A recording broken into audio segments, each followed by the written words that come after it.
বৃহত্তর আন্দোলনের ডাক দিয়েছে বৈষম্য বিরোধীরা। এ বিষয়ে জানাতে ময়মনসিংহ শহর থেকে যুক্ত হচ্ছেন সহকর্মী ইমতিয়াজ আহমেদ। ইমতিয়াজ, জানতে চাই যে দূরপাল্লার বাস চলাচলে কোনো সিদ্ধান্ত এখনো পর্যন্ত হয়েছে কিনা এবং বৈষম্য বিরোধী আন্দোলনের যারা নেতারা আছেন তারা কি বলছেন?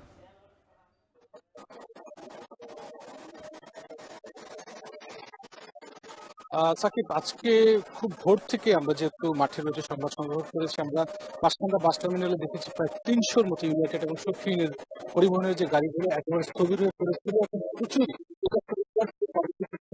ঢাকা যাচ্ছিলেন, কর্মে যাচ্ছিলেন বা পরীক্ষা ছিল অনেকের, একেবারে যেতে পারেননি বা অনেকে ফিরে গেছেন এবং অনেকে যারা বিকল্প উপায়ে সিএনজি, লেগুনা, মাহিন্দ্র থেকে শুরু করে অটোরিক্সা যে যেভাবে পারে তারা কিন্তু রাজধানীর উদ্দেশ্যে কিন্তু রওনা করছে। এবং তার চেয়ে যে বড় বিষয়টি সেটি হলো শুধু যে ময়মনসিংহ শহরে তা কিন্তু নয়, পাশাপাশি ময়মনসিংহ বিভাগের যে 4টি জেলা রয়েছে শেরপুর, নেত্রকোনা, জামালপুর, ময়মনসিংহ, পাশাপাশি কিশোরগঞ্জ থেকে যে গাড়িগুলো আসছে সমস্ত গাড়ি কিন্তু আজকে কোনো গাড়ি কিন্তু আজকে চলাফেরা করেনি এবং আজ এখন পর্যন্ত কিন্তু কোনো গাড়ি চলাচল করেনি। এবং এই যে একটা অচল অবস্থা তৈরির পর আসলে আমরা দুপুরের দিকে ময়মনসিংহ জেলা প্রশাসক জনাব মফিজুল আলমের সঙ্গে কথা বলেছেন। তিনি যেটি বলেছেন যে আসলে গত কালকে বিশেষ করে শনিবারে তিনি সেগুলি তিনি মেনে নিয়েছেন এবং দুই পক্ষকে তিনি শান্ত করার চেষ্টা করেছেন এবং আজকে কেন আসলে মালিক সমিতি গাড়ি বন্ধ রেখেছে সে বিষয়ে তার মনে, তবে একটি আলোচনার মধ্যে সুরাও করতেছে। অন্যদিকে বিকেলের দিকে মূলত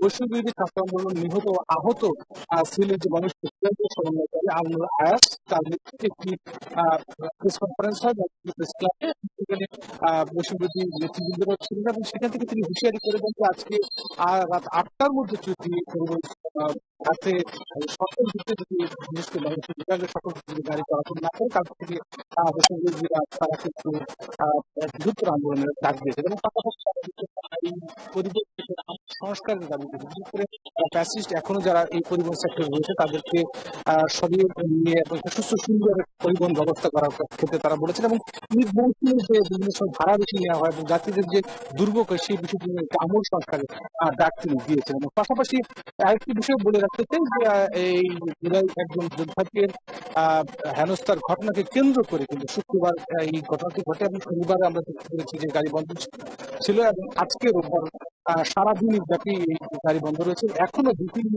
টার্মিনালগুলোতে বিভিন্ন পথগুলোতে ঢাকা নানান হয়রানির শিকার হচ্ছে, বিভিন্ন ভাবে কিন্তু তারা আসছে। সব মিলিয়ে বলা যায় যে এখনো পর্যন্ত কোনো সুরাহা বা সমাধানের পথ কিন্তু এখনো পর্যন্ত খুঁজে পাওয়া যাচ্ছে না। সাকিব, ময়মনসিংহ থেকে যুক্ত ছিলেন ইমতিয়াজ আহমেদ।